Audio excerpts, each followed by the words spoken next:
আসসালামু আলাইকুম, ইসমি রিহান খান। কেমন আছেন সবাই? তো আজকে একবারে মানে নিয়ত করি বইছি এখানে যে আজকে নোয়াখালী ভাষার কথা কই, শুদ্ধ ভাষার কথা কই চান্ন। তো আজকে কিনলে নোয়াখালী ভাষার কথা কই মিডার ব্যাখ্যা আজকে আমরা করে দিই, যেহেতু আজকে ট্রাফিকটাই কথা যেগিন লই কমু, এগিনের লই শুদ্ধ ভাষা যায় না, বুঝছেন নি? এগিনের লই শুদ্ধ ভাষা যায় না। তো এগিন হয়তো বা শুদ্ধ হুডায়, তো শুদ্ধ হুডালে কি আর হইব যে এগিনের যেগিন মানে আমার কাছে এগিনের শুদ্ধ ভালো লাগে না।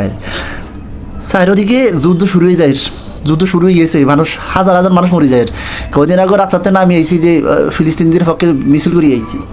হ্যাঁ, মুসলিম করে মারি মনে হচ্ছে সাফা নেই যাচ্ছে ইসরায়েলের আরাম করেরা জঙ্গিরা। তো এই যুদ্ধ কিন্তু এখনও থামে না, নতুন করে আবার লাগে গেছে। হ্যাঁ, পাশের রাষ্ট্র নতুন করে আবার লাগে গেছে, পাকিস্তান আর ইন্ডিয়া, বুঝছেন নি? ইয়ান যে চারিপাশে যুদ্ধ লাগে, এখানে কোনো চিন্তাভাবনা আসেনি, মরণের চিন্তাভাবনা আসেনি এখানের? আর তো মনে হয় না। যদি ইন্ডিয়া আর পাকিস্তান ভালো করে যুদ্ধ লাগি যায়, ভাড়া ভুল তার কষাকষি, বাংলাদেশের অবস্থা হইব কি? আপনি একবার চিন্তা করে দেখছেন নি? চিন্তা করে দেখছেন? এই যে যুদ্ধ যে হইতাছে, এগিনের মাথায় কোনো চিন্তা নাই। এগিনে দেখেন কি কইতাম, এগিনের হলো এই আপনি নিজের মনে উনি আপনারা কমেন্ট করে যাইবেন না, খারাপ যাইবেন না, একটার পর একটা ট্রফিক আইব আর কি, যাইবেন না। ভালো করে দেখি এগিনের মানে এগিনের যে কথাবার্তা কয়, এগিনের পক্ষে একটা ভালো কমেন্ট করেই পরে যাইবেন, ঠিক আছে? এটা আপনার কাছে আর অনুরোধ রইল। করে জিম করলাম, ওয়ার্কআউট করলাম, আমি কম খাই, আমি এত বেশিও খাই না সবার মতো।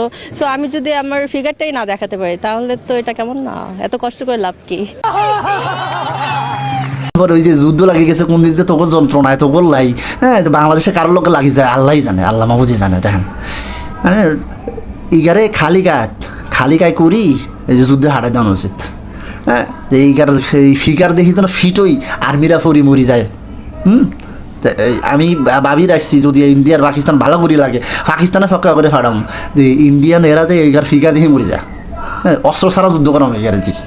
হ্যাঁ, নেক্সট আর বিচি দুটা কাটলাম নাকি, বিচি দুটা কাটটা পানিতে গিল্লা খাইলাম নাকি? কয় কি দেখছেন অবস্থা? ইগা বলে ওগার কোনি পাখি কাড়ি শান্তি হন। এখন ওই যে ডিম কাড়ি, ডিম খাই বাজি খাইতেছা। হ্যাঁ, ইগারে ফাড়ামু ওই দেশে দোনো কাম করো না, ডিমবাজি খাওয়াবি। ওই যে এগিনের যে পাকিস্তানের পক্ষে ফাড়ামু, ইন্ডিয়ানের হেগিনের মনে করো যে তোর ডিমবাজি পাকিস্তানের খাওয়াইব। আর ওই যে ইসরায়েলেও ফাড়ামু, মানে এই যে আপনার ফিলিস্তিনিতে ফাড়ামু, ইসরায়েলের হেগিনের কাটি দিব ধরি ধরি। ইগারে ফাড়ামু, অস্ত্র ছাড়া যুদ্ধ করতে হবে সেই লেভেলের, বুঝছেন নি? হ্যাঁ, নেক্সট সে আমাকে কালকে রাত লিটারেলি 1টা-2টা পর্যন্ত ব্যাটিং কিভাবে ধরতে হয় সেটা আমাকে ভিডিও কল থেকে শিখিয়ে দিয়েছে, বিকজ সে যেহেতু দেশে নেই, সে দেশের বাইরে।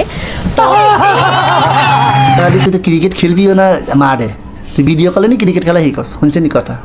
হ্যাঁ, কোন দেশে বসবাস করি? এগিনেরে যদি বিনা অস্ত্রে যুদ্ধের ময়দানে ফাটান যায়, কি না অনুসারে আসাইতে মারিয়া লাগবে, যুদ্ধের অস্ত্র লাগতো না। অবস্থা দেখছেন? হেতের কোথায় বিদাস রাত্রি 2টা-3টা বাজে হেতের ভিডিও কল দিয়ে ক্রিকেট খেলা শিখায়। কোন দেশে বসবাস করতেছি চিন্তা করছেন না একবার?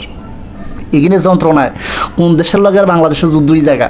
আমি নিশ্চিত বাংলাদেশের অস্ত্র লাগবে না যুদ্ধ করার আল্লাহ। এগিনের মতো কিছু হানিম্যান রে যুদ্ধের ময়দানে মনে করে যে খালি হাতে না হয় দিবেন, আসাইতে মানুষে মারিয়া লাইব, কেউ ফিগার দেখায় মারিয়া লাইব, কেউ ডিমবাজি মারিয়া লাইব, আর কেউ এই ক্রিকেট খেলায় মারিয়া লাইব। অবস্থা দেখছেন?